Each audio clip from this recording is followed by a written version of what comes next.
nobody remembers how much money Bob Marley had in his bank account. Of course. We don't care. In order for you to find your purpose, you have to find your area of gifting.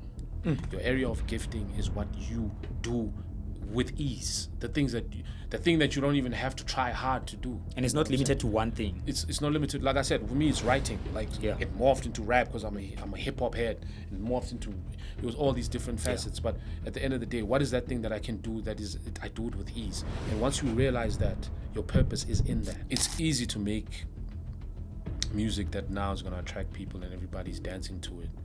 But if you really sit back and think about a lot of that music that we have actually produced as artists, how many do we actually go back to? Timeless music has always been a thing for me. I want my music to have playback value rather than fashion value. Sometimes you need to be comfortable with being ahead of the curve. You have to be comfortable with being ahead. Ahead of the curve means I may be 10 years ahead. Ooh.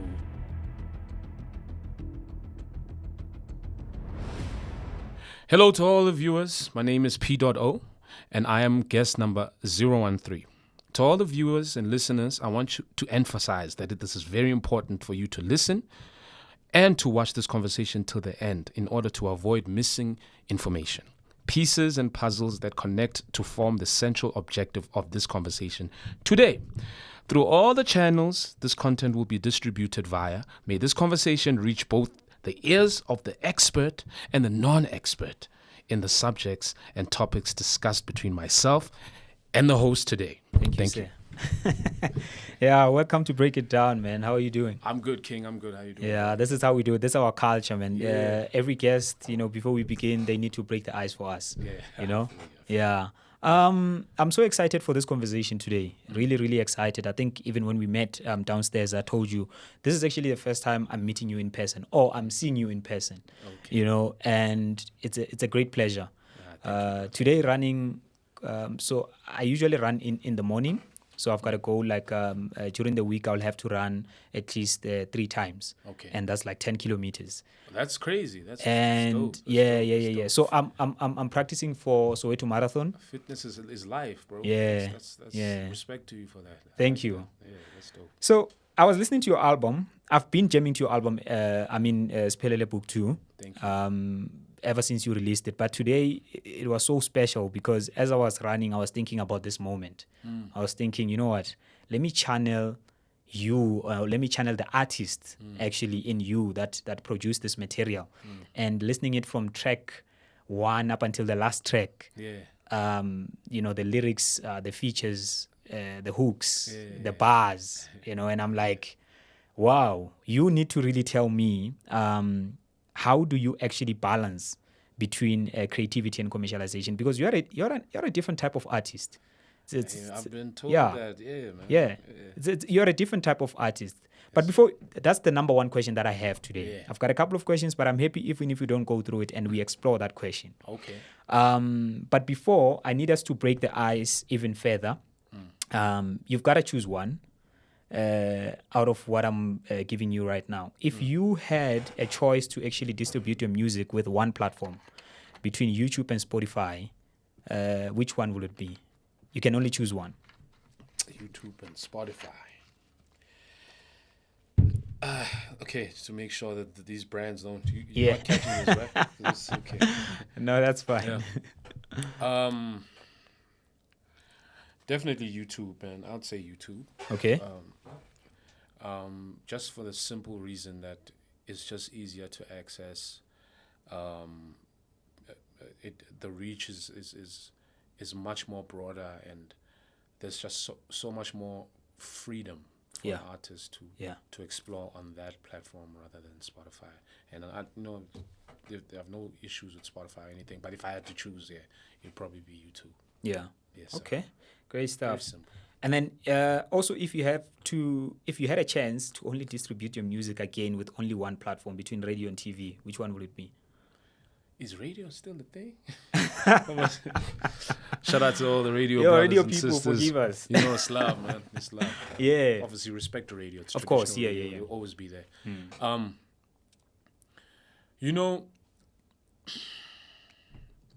People remember images way stronger than they do, Okay.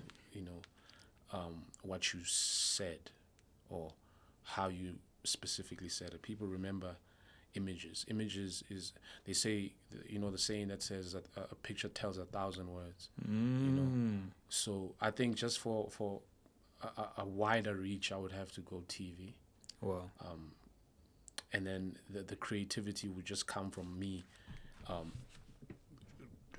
Whether I'm using abstract or symbolism or abstract theater, whatever I'm trying to do, through the music, I would just, communicate visually. I would love to communicate visually to get my point across rather than... If I had to, like I said, this is more if I had to choose. Sure. Yeah. If I had to choose. It's unfortunate you can't choose both of them. I'll definitely say TV. Yeah. Not to stretch out my answer. I think that's a great one. Maybe that's the reason why also audio podcasts are not doing as well as video podcasts. It makes sense. Yeah. I mean, it's just it's human nature. We remember. It just has a lasting effect on a human. It's something visual that happened. You know what I'm saying? Whether it's traumatic, whether it's inspiring. Yeah. Hell, I still remember when my father took me to go watch Jabupule play in Eastern Cape in East London, and Kaizer Chiefs was playing Bushbucks at the time. I think I was a kid. I was 12 or something, and I remember just when Jabupule came out. And the crowd is going crazy. This nigga has, blonde hair, like, shuffle, 1 hour. I remember just that image, rather than remembering the score, how I remember just the image, what I mean? So image is very, very powerful. The emotions. Very, very powerful. Yeah. We remember that. We lock that in. Yeah. Yeah. Okay. And then if you had to resurrect between Biggie and Pac for a feature, which feature are we going to get there? You've got Biggie, you've got Pac, and you've got one opportunity to resurrect one. For me to feature. Yeah. I mean, if those that have followed my music and have listened to my music from the Devil's Playground to Book 2, they'll tell you that I'm probably the biggest Tupac fan they ever was. Yeah. In fact, Tupac is one of the biggest inspirations. He's the reason why I even went and studied acting, because... Oh, yeah, because he was an actor as well. Pac was a great actor. Okay. So when I was consuming the music as a kid, I'm listening to All Eyes on Me. I'm listening to, Me Against the World, all these albums that are dropping, and I'm consuming the music, and he's inspiring my pen from a poetical standpoint. And then I'm like, yo, this guy also acts. I just watched Juice. Oh, snap, Bishop. Oh, this guy was also like above the rim. And he wasn't, like I said, the thing that we were talking about, off air,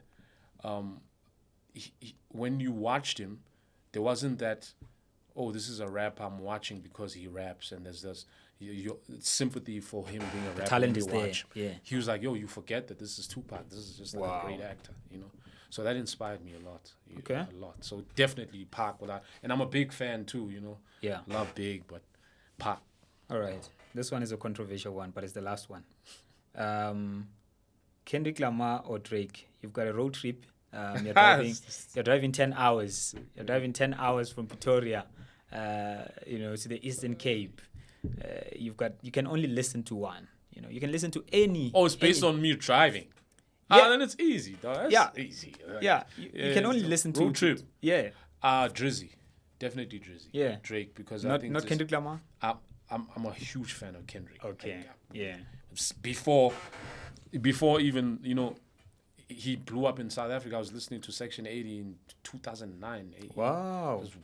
That's way back. Yeah, way back. Yeah. So I'm a huge fan. But Drake just has more, he's more versatile as an artist, not as a rapper. As an artist, he's way more versatile. So I'm thinking about driving. I'm thinking about listening to One Dance. There's so many pockets that Drake can jump onto, and then there's also the lyricism with Western road flows on Views, and 4 p.m. in Calabasas, and he's got the spitting stuff, and he's also got the R&B music with polar opposites, and just because I don't want to listen to one. I don't want to just listen to rap when I drive. I listen to different, So I'm a big R&B fan too. Yeah. So Drake for that. If it's just based on the trip, Yeah, Drizzy. All right, we'll stick to the trip and Yeah. nothing more, Drizzy. nothing less. Ladies and gentlemen, I'm officially welcoming you to Break It Down podcast. My name is Elvis Mulifimov, and in this podcast, I invite human beings who are passionate to discuss topics such as the life of arts and culture, politics as well. We also discuss topics to an extent of touching into spirituality, religion, and self-mastery. So today I'm joined by P.O, otherwise Siphelele as you know him. If of course you know him beyond his artistic life. He's also an actor. He's not only a musician, he's also an actor. But today I think we're going to focus more on the music side of things. Music, okay. Yeah. Yes, sir. You recently just released an album. Yes, sir. As I was saying in the beginning of this episode, that listening to it was, I heard you first, I heard you before, rapping, I guess, producing music in your own language. But this time, it almost felt like, you went hard in your own language. And I wonder if, before we explore that favorite question of mine, you can take me through why exactly, especially with this album. I think the album is called Siphelele. Okay. That's one of the giveaways. I've always rapped in my language, just not prominently, especially earlier in my career. I always wanted to focus more on English, just to get my message broader, to attract more people to, to actually relate and, to more listeners. But as I was growing, I just started, there's another side that people don't really know of me, just the side of when I'm at home and I'm talking to my mother. I don't talk English to my mother. My mother's a Xhosa woman. So when I'm with my brothers and sisters and people from home, I talk Xhosa, what I'm saying? So, and that's hence I called it Siphelele, because at home I'm Siphelele. There's no P.O or anything like that. Literally. So yeah, it was just basically an autobiography of me, the man behind the man. Wow. He can also rap. He's dope, just like P.O is. But it's just a more stripped down version of me, and I'm a Xhosa man from the Eastern Cape. So the album only made sense. Yeah. What is your favorite track in the album? Hey, they change, bro. They change all the time. Yeah, they change. Wow. Bro. They change. Right now, I'd say Man on the Moon. Right now. Okay. Yeah, Man on the Moon right now. But yeah, it changes. Yeah. Depending on the mood and what I'm feeling. It's also my first double disc. Like, going back to the Tupac conversation. That was also one of the inspirations that I always wanted to have a double disc. I always wanted to have a double album, man. Inspired by All Eyes on Me or Biggie's Life After Death. Those classic double albums that we had. You know what I mean? And it's hard to actually create a double album in today's time, but I just wanted to attempt that, and the beauty's in the attempt. You know what I'm saying? Wow, man. Listening to the album, honestly speaking, I had, there's different sounds there. There's where like you go really hard on rap, and then there's where you like almost like include, you could hear from I guess from the hook itself, like the song that you did with Big Hash. Ashes to Ashes. Yeah. That's Yeah. for He's me amazing. Yo, you Hash see, is, I didn't expect amazing. him. Actually, for me, I've been asking myself, where is Big Hash? Because He's amazing. there was a time where he actually like carried us so much with music. Yeah. Yeah, I know he's prepping to release his album. Yeah. I know guys that are under labels, and the labels. Yeah, they have to make there's a sure lot of things are done. procedures and all You of know that. what I mean? Yeah. But he's amazing, man, and shout out to him.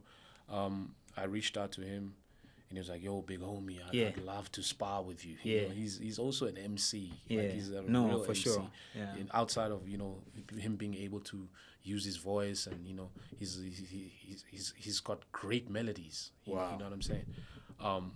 So I was like, let's get it, bro. And when he sent me that the hook and the end of us are like, yes, That's that's it. crazy, you know. Yeah. Yeah, but he's one of those young, extremely talented artists that we have today, and he's gonna go, you know, it's clear. The question that I have for you, maybe you might want to. I hope you don't send me an invoice after this episode, because this will be a masterclass for me. It's a free masterclass. But look, you've been in the game for a while now. Been a while, yeah.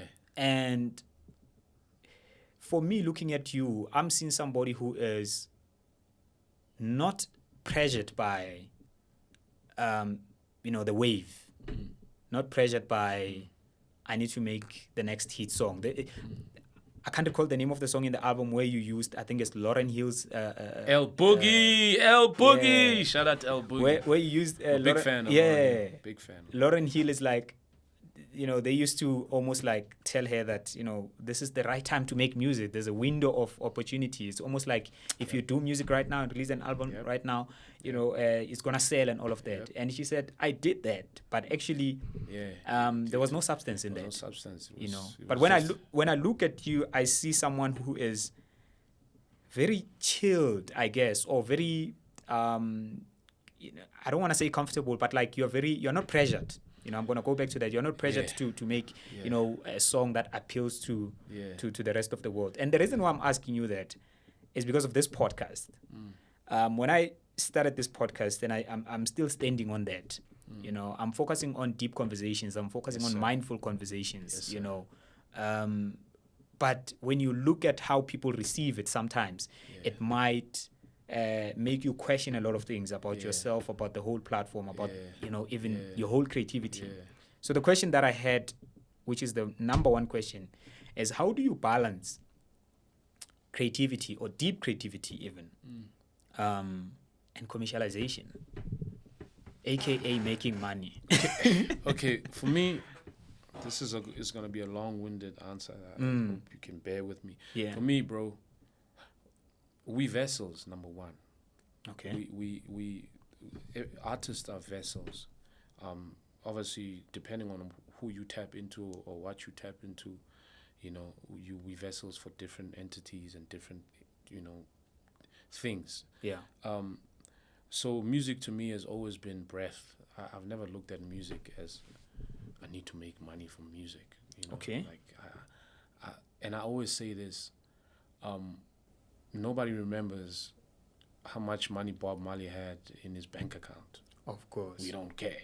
Yeah. Nobody remembers how much money Whitney Houston had in her bank account, or the names are just escaping me now, or Queen, or all of these people that made timeless music. Timeless music has always been a thing for me. I want my music to have playback value rather than fashion value.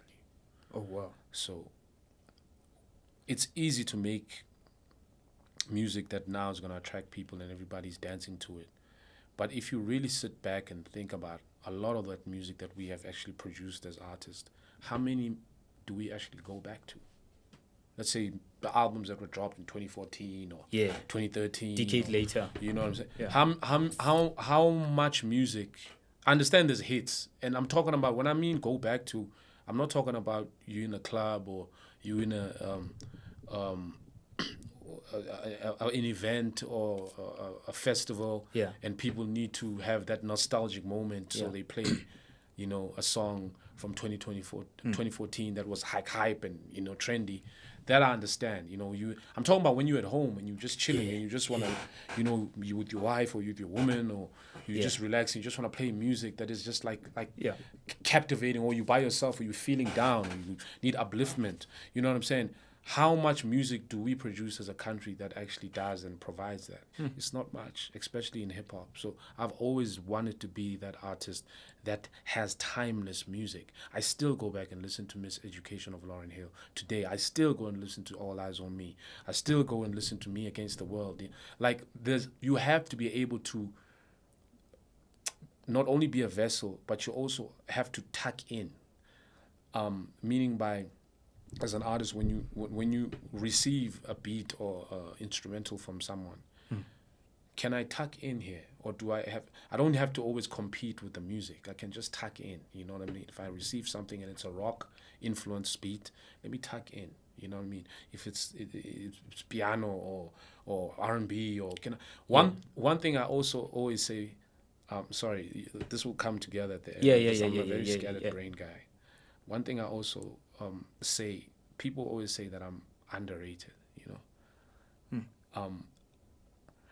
I don't believe I'm underrated in what people think I'm underrated in. Okay. You know, I'm underrated when it comes to versatility. I'm a very versatile artist. I'm extremely versatile. And even if you listen to this album, there's music that is thought provoking. There's music that is spiritually inclined. There's music that is bouncy. There's music that is R&B influenced. There's a song called Mhlobo Wami where I'm singing, and I'm very, very versatile, you know. And I think that's one part that I'm underrated in, you know, because when people think of me, they think lyricist. I think your phone is. I'm sorry about that. Okay. When people think of me, they think lyricist. And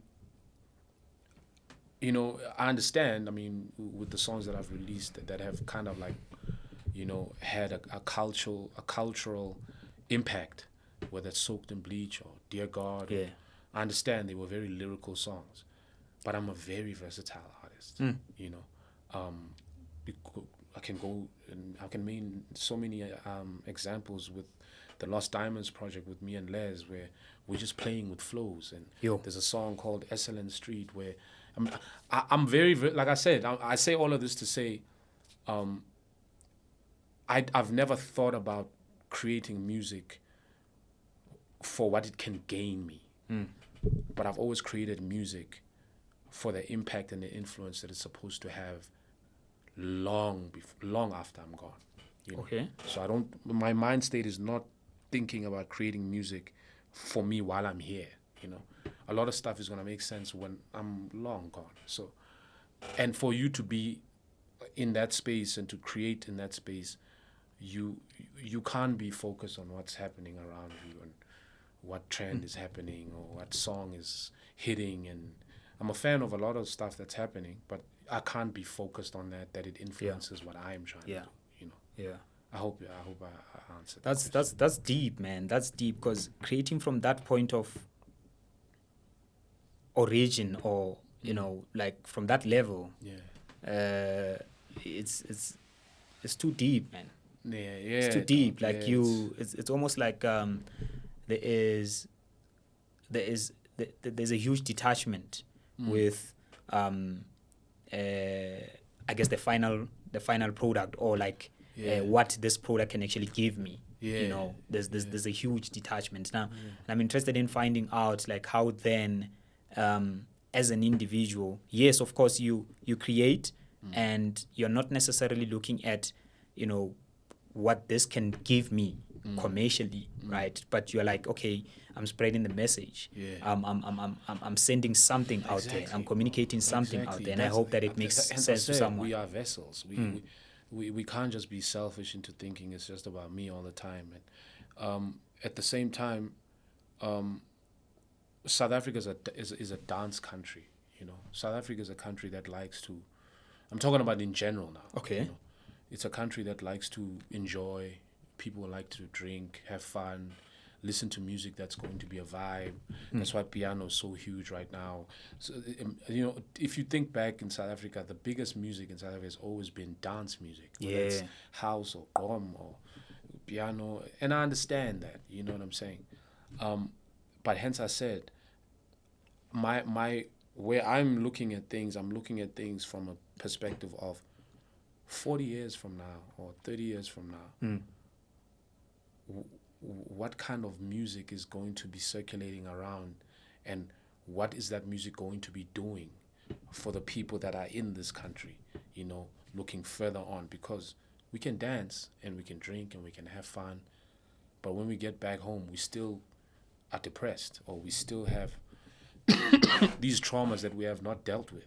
And we still haven't looked in the mirror and said, actually, I have this issue, or I haven't mended things with this person, or this relationship is broken down. I don't even know how to communicate this. My music is that. How do I, I don't know. I hurt you. I understand that I've hurt you, but I don't know how to communicate that. So listen to this song. You know what I'm saying? So we human beings at the end of the day, bro. Nobody wants to dance every day. Nobody dances every day. Of course. Nobody has parties every day. We human beings. There's always gonna be moments where you need something to either give you peace, give you clarity, calm you, or motivate you, inspire you, anything like that. So my music has always been based on just timelessness. Yeah. Timelessness. I've always been inspired by artists that are timeless. You know what I mean? Do you think if you were an artist that maybe was born in a different country, like for instance, maybe USA? I've heard these questions. Do you think if that was the case, your music was going to be received better than how we receive it here in SA? Because I was speaking, in my last episode, I was speaking to Penwell, and I asked him the same kind of question, in different ways, but it was almost the same question, from a podcasting perspective, and he spoke about the algorithm, that the algorithm is more molded. And I like his podcast. He's really dope. Shout out to the Convo Show, by the way. Intelligent brother. Yeah, by Penwell the Black Pen. So he was saying the algorithm in South Africa operates somehow. He believes that it operates in a different way, that it pushes more of content that has to do with clickbait, Hence I said it's. But like mindful conversations, I don't think South Africans are ready for a lot of this stuff, bro. I don't think. Like I said, there's something that Dave Chappelle said that's so powerful. It struck me. It's like sometimes you have to be knowing that you are creative, and you are playing in the timeless space. Sometimes you need to be comfortable with being ahead of the curve. You have to be comfortable with being ahead of the curve. Means I may be 10 years ahead. Ooh. And this is not on some Kanye West, I'm a genius. No. 10 years. I'm not talking really about practical. That. Yeah. I'm just talking about there's certain things, like for instance, bro, the songs that I dropped in 2014 that people now are like, you know what I'm saying? This like, can't be life, and forgive him. So you have to understand that just because you take it out doesn't mean that people are ready for it yet, And I made peace with that a long time ago. There's songs that I take out and the reaction is immediate and people like it right now. It's like, yo, this is dope. And then the songs I take out that I understand that this is not for now. The time is not for now. You know what I'm saying? Like I said, if you could look at South Africa is just in a broad spectrum. We don't even read books much. People don't even read. Yeah. We don't have reading culture. And I'm not. I'm talking generally. I'm not saying everybody. Yeah, of course there are people that read. Yeah, there's people. But it's not a greater part of the population. People don't read much. People don't. There's a lot of. Hence, when we found out in COVID that we actually have an alcohol problem, it makes sense because South Africans, we're still trying to forget a lot. There's so much trauma in this country. And here comes P.O saying, face your trauma. Here's a song that actually is going to make me evoke these emotions and I'm feeling. And people aren't ready for that a lot of times. But it's not my mission to wait for them to be ready. I have to continue painting and I have to continue creating and I have to continue breathing this out. Hence I said a lot of stuff will make sense further from the time we You make me think of, because I recently found this guy, I think it was last year, Deepak Chopra. He's an Indian guy, but these are the Indians that migrated to the USA. You know, those type of like guys who like they still have like Aziz and So I found a video of his that was on YouTube, posted 10 years ago. 10 years ago. This is 10 years ago. Jeez. And he was talking about The Way of the Wizard. That's the name of the book. Yeah. And The Way of the Wizard, when I study other books, I find that concept in those books. Yes, sir. But I thought the concept is recent because I'm reading it from recent books. You understand? I'm reading it from Eckhart Tolle, A New Earth. I'm reading it from a whole lot of authors. But then here is a guy 10 years ago who posted. It was a masterclass, by the way. Like, it was addressing a whole lot of people. Yeah. It was talking about the same thing, which it is highlighted in other books, which are like modern. Yeah. So that made me realize that was 10 years ago. this guy was ahead of his time. Way ahead of his time. Yeah, man. Like, I think, like I said, I know that I get that question a lot. If you were born in, I think if I was born in like a bigger country like America or born in, the UK, like, I think people there have the level of facing certain things head on has. I'm not saying that South Africans don't face things head on. I'm just saying that we still let's forget, like, we need to just, there's already too much I'm dealing with. I'm not ready to deal with this trauma yet. Yeah.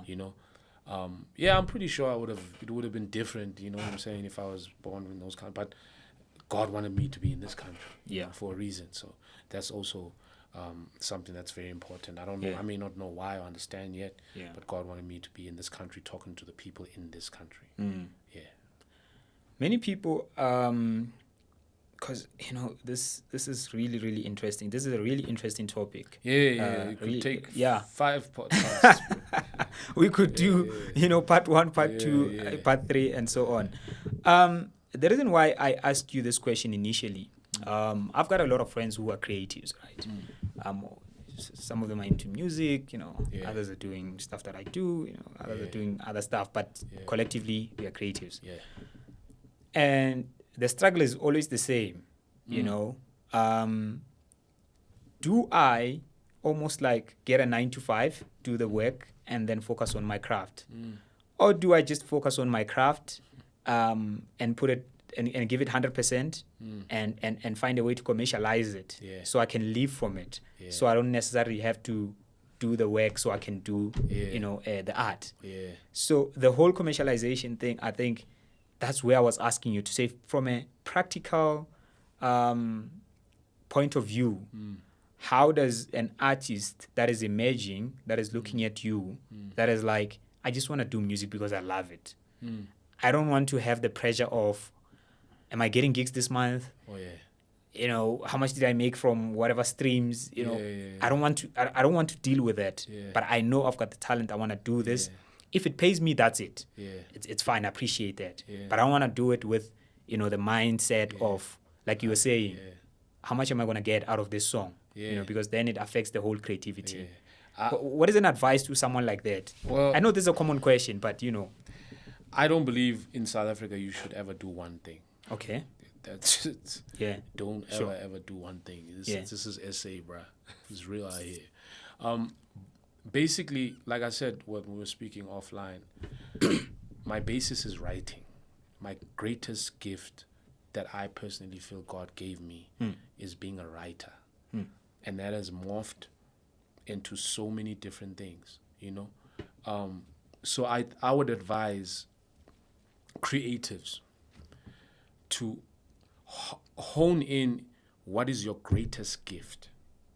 And when you actually do that, you will actually find that in this gift, let's say my gift is the gift of speaking. There's so many, it's a spider web. There's so much you can do. Motivational speech, radio, VJ television, somebody who knows how to hold conferences and just, what I'm saying? It's not based on, okay, I just got to be a motivational speaker. You can also be into radio. You can also be into podcasting. You can also be, but you're a great speaker. That is your gift. You know what I'm saying? So with me, my gift has been writing. So I also write scripts because I went to school and studied drama and stuff. I also act. Everything starts with writing. The character starts. What is the character? You write it out first. You write the scenes out. It all starts with writing. Poetry. I write poetry. I write music. I write. You know what I'm saying? So, I've been fortunate and blessed in that way that I've and a lot of things I also had to teach myself because I didn't necessarily study script writing or anything. But I know that going back to the gift, I'm a writer at the core basis. So I was able to get into a script writing situation and get into all of these different facets that have to do with writing. So I think it's important for artists to harness into what is my greatest gift. Yeah. If I'm a musician, I play guitar, I play piano, I play this. I can play piano for, ads. You know what I'm saying? And I play, I create these melodies for ads, and I send them to ad agencies, and I get money for that. Yes, I'm still performing and writing my own music and releasing my own music, but I'm still, what I'm saying? There's so much that we can't just lock ourselves into one box. And when I say you can't just do one thing, I'm not talking about just a 9-to-5 structure. Do something that is in your field, in your realm, Find your structure world. in your You know field. what I'm saying? Yeah. In your realm. I'm not saying that you are a creative and you're a painter, but now you're working at Absa Bank. You know what I'm saying? It's just going to kill that creativity in you. So if you're a painter, yes, you paint into, you have portraits and you paint and you try to sell them, but you can also go digitally and maybe design art covers or work for these magazines, or there's so much that you can do within your gift and just grow so many what do we call it, tentacles, or grows more hands into that gift. Branches, but the hub is the same. yeah. You know what I'm saying? Yeah. I think that's very important. That's a very great advice, because I think that's where we miss it when we also think about like niching ourselves. Yeah, like you can sorry to cut you. You can be a comedian, and I know a lot of comedians, like I studied with them too, that they don't only comedians, but they also write sketches for television shows, and you know what I'm saying. And he on the weekend he'll go and perform with David Gow and whatever, but he's also writing sketches for television shows, writing sketches for radio, pitching sketches for radio, pitching comedic shows for all of these channels or whatever. There's so much more you can do within your area of gifting. Yeah, you know what I'm saying. Yeah, that can grow you, instead of just saying, I just want to rap, or I just want to be a comedian, or I just want to act. No, it's unfortunately, it's South Africa, and the economy doesn't support that. You know what I'm saying? Sure. So I mean, if you're in the States, it's different. You can't just do one thing because it's such a huge market there. You know what I'm saying? You can't just be. I mean, the States have rappers like Hobson and Tech Nine and Porter and these guys are actually making money. They're touring, and nobody knows who they are in SA. Yeah, nobody knows them worldwide. 100%. Nobody knows who NF is. Yeah. You know what I'm saying? But these guys are actually making money because the market is bigger there. So we are a little bit different, and our approach needs to change. You know what I'm saying? So are you advising also creatives to look at the market realistically, to say look this at is it a South African market? But like I said, go back to it's very important. It's very important. Like there's a pastor by the name of Dr. Miles Monroe. He passed away. Yes, I know him. Very, very powerful, great author too. He said, in order for you to find your purpose, you have to find your area of gifting. Your area of gifting is what you do with ease, the thing that you don't even have to try hard to do, and it's not limited to one thing. It's not limited. Like I said, for me, it's writing. It morphed into rap because I'm a hip hop head, and it morphed into all these different facets. But at the end of the day, what is that thing that I can do I do it with ease? And once you realize that, your purpose is in that. Your purpose is in that. So if your area of gifting is making, what do I do with ease? I make people laugh. People just always laugh. I'm great at telling jokes. Yep. You know what I'm saying? That's your area of gifting. So you need to feed that, and that is where your purpose will be. Whether you're writing, like I said, writing sketches, or you're a comedian on stage, whatever it may be. You know what I'm saying? So if you focus, a lot of people right now, they don't know their area of gifting. Most people don't know what am I. Most people think they supposed to be rappers, but they actually not. And I'm not taking shots. Some people think they're supposed to be actors, but they're not supposed to be actors. You know what I'm saying? So it's very important to find that thing that you do with ease, bro. Yeah. And that will just take you to the next level. I can imagine, thinking that I'm gonna make an example with the rapping example. They're thinking you are a rapper and you're not actually a rapper.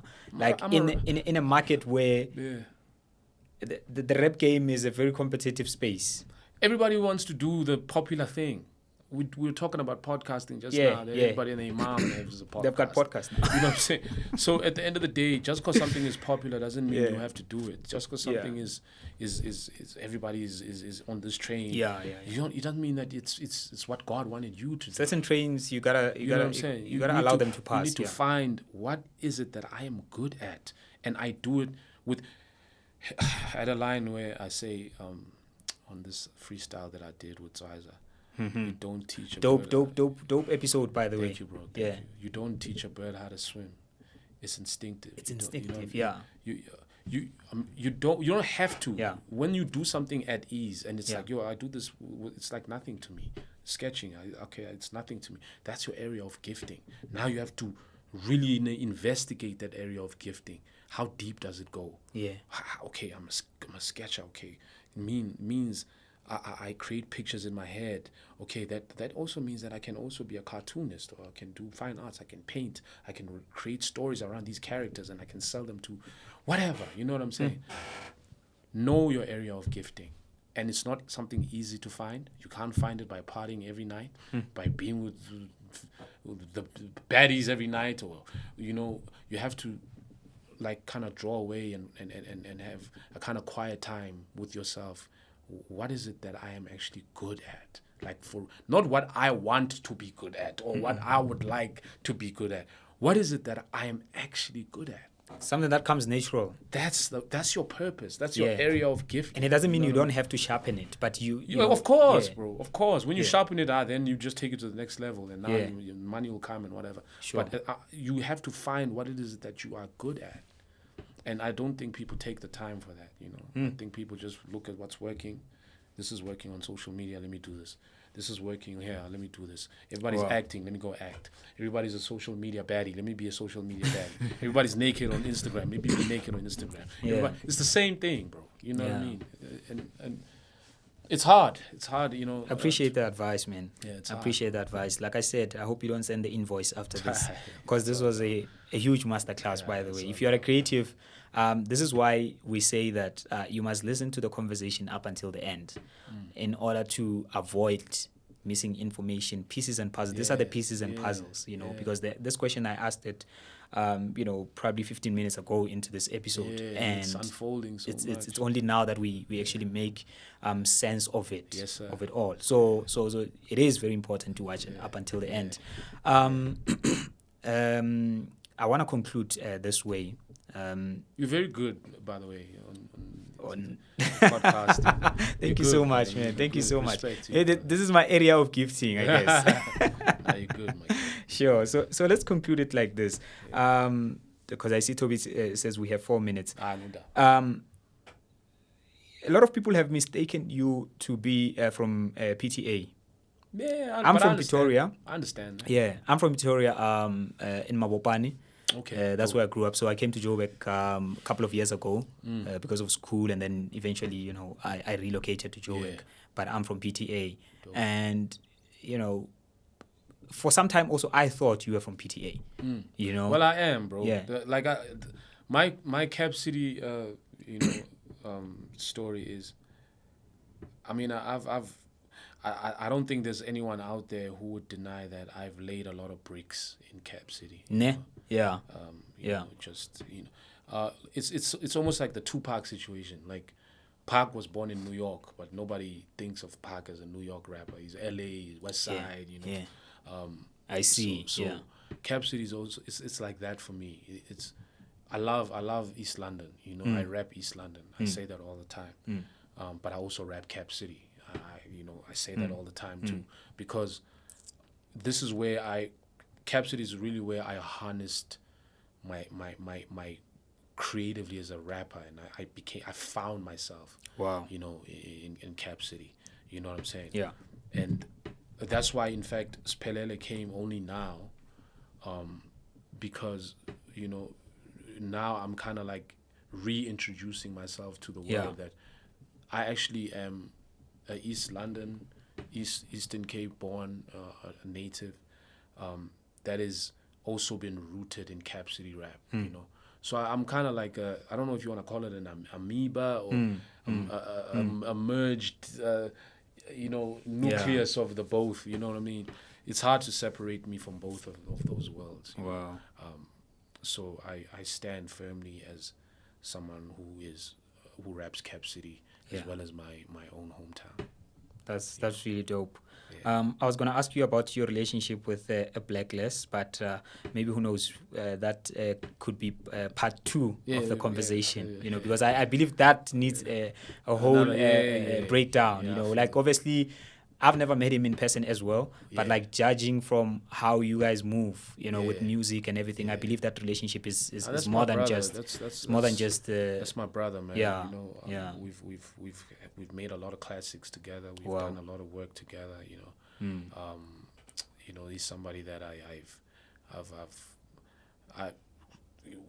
one of the people that I actually looked to, like, when I first came to Cap City, like, bro, you're an amazing lyricist, you're an amazing writer. He's also a very, very intelligent human being, very amazing writer.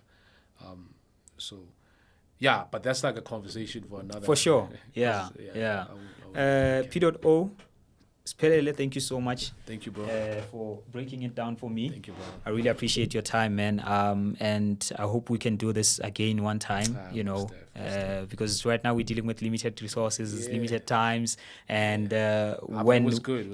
When we get time and time and space allow, we're definitely going to do a part 2. Yes, thank you so much, ladies and gentlemen. Thank you very much for watching up until this time. And if you're wondering the album that we have been chatting about here on this podcast, just go on YouTube or on Spotify or any platform where you usually listen to your music. Search Siphelele Book II, and Book 2 with as in like that's Book 1. You can listen to Book 1 first. You can listen to Book 1 actually. Book 1 you released it last year. Yeah. Book 1, Book 2. There's Touchline. There's so many great artists on there that I have to shout out. Yeah, so many features there that you would like.